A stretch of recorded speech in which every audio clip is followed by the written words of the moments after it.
Yes, sir, we're officially back at it. This is Boog Nice coming at you with the Bandai Tamashii Nation's Pacific Rim Uprising Robot Spirits Titan Redeemer figure review. Let's do it. This ain't for no scalper. You a scalper? Then fuck out shit. This one's for them real collectors. That's army building and posing figures. Marvel Legends, imports, mini matey, I'm fucking with them.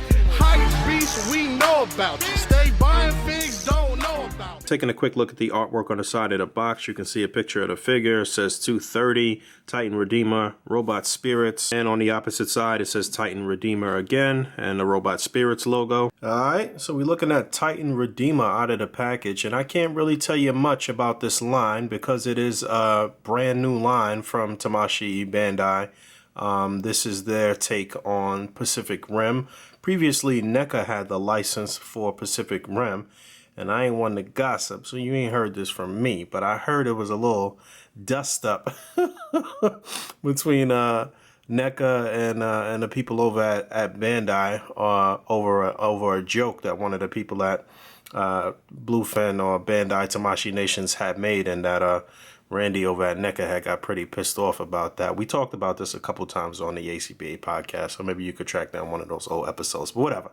Moving on, so now Bandai has the license. This is for the new movie that's coming out, Pacific Rim Uprising or Pacific Rim 2. So he's packed in with this little fella here, and it's labeled as a Scrapper Jaeger. Maybe this is some sort of little drone that comes out of the larger Jaeger and will be used for picking up scraps or scrapping something. You can see on the left arm that this hand, I guess you can say, looks like it can be used to pick up things or what have you. And then there's sort of like a three-fingered hand on the right side. But I guess we'll learn more about this or see more of this in the movie.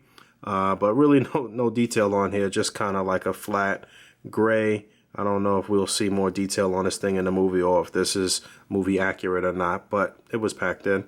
Not too bad. Out of the package, he comes with a fisted hand on the right side, and you can see this sort of like spinning grinder ball thing here. I actually thought it was on like a wire mechanism or something, and it could pop out, but it doesn't. So I guess he'll just be using this to kind of grind up kaiju or what have you. So that's pretty cool. It spins, like I said, right hand, fist, and then you get one interchangeable hand, which I'll show. And then you get one open hand with the fingers spread. And that looks cool. And just taking a close look at the deco, you got like sort of like a army green color here with maybe like a lime green accents here on the shoulders and on the head and here on the chest. And then you can see some gray or some silver, which looks to be more metal working parts. I like the way it looks from the back actually too. It does look like detailed robot, or as detailed as you're going to get for Robot Spirits for 20 bucks, right? But not bad. Very clean paint work. Everything looks good. I don't really see too many imperfections on here. Everything looks clean. You know, Bandai is pretty much always on point with their paint work. I don't really see any issues. I mean, you could probably take to this guy with a little paint and do some dry brushing just to kind of bring out all of the mechanics and all of the little working parts here, and maybe do a little dry brushing here on this left arm. But really, I don't know that it's absolutely necessary. It's a pretty clean paint job. My opinion, where this guy shines is in the articulation department. They actually were able to incorporate quite a bit of articulation on this little guy. The head is sort of on a ball joint. The neck will move independently of the head, and the head can actually rotate on that neck and move side to side. You get some pivots, so you actually get a little bit of personality here in this mech. But it's a very nice range of motion on the head.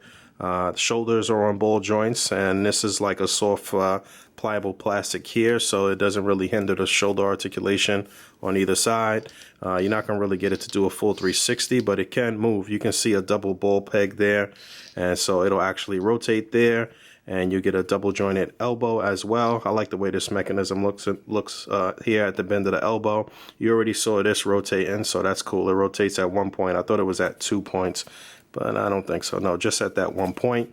You get a little bit of ab articulation moving forward. It'll turn left and right in the upper torso. I don't think you can turn at the waist, no, but this is where he really shines, in my opinion, is at the pelvis here. Another double ball peg, So the legs can get up really high. You get double jointed knees. You get rotation at the foot. There's a pivot and there's a hinge there. I wouldn't really say there's a hinge on this right arm. It really just kind of rotates on that joint, but it's a simulated hinge. It still works in the same fashion, but I really like how the legs can kind of come out to the right and flip up pretty high, and you could really get some dynamic poses as far as the legs go. You do get a really nice range of motion. You could get this guy crouching down on one knee. I mean, he's crouching down on one knee better than some actual humanoid characters from Legends or Mezco or anybody else. So I thought that was actually pretty cool. And yeah, the feet come off here. It's not broken, but you can see that peg and how that looks. Sort of like a drop down mechanism here at the shoulder. So again, it is a double ball peg, but it can kind of move up and down in that joint and rotate on the joint. And just so you can see how a split looks, you can actually get them split in pretty far out.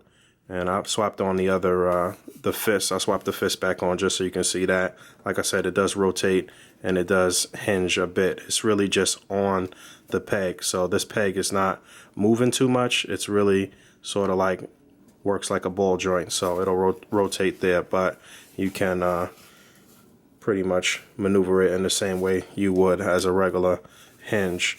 Yeah, a little NSA action. You can get him actually standing on his own.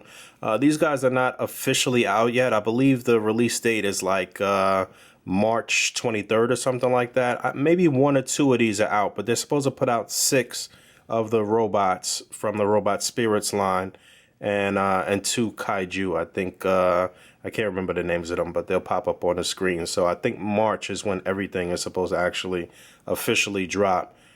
So look forward to that.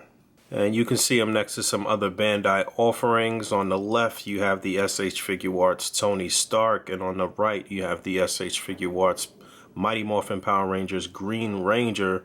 And it's funny that they just announced that they're going to be doing, I think it was 25th anniversary unmasked head sculpts for the Power Rangers figures that might be on a new buck. Rich wasn't 100% sure if it was a new buck, but I know a lot of people are going to be after those because the original Power Rangers that they released are still some very highly sought after figures and going for quite a bit on a secondary market. But anyway, back to Titan Redeemer. But you can see he's taller than both of those figures.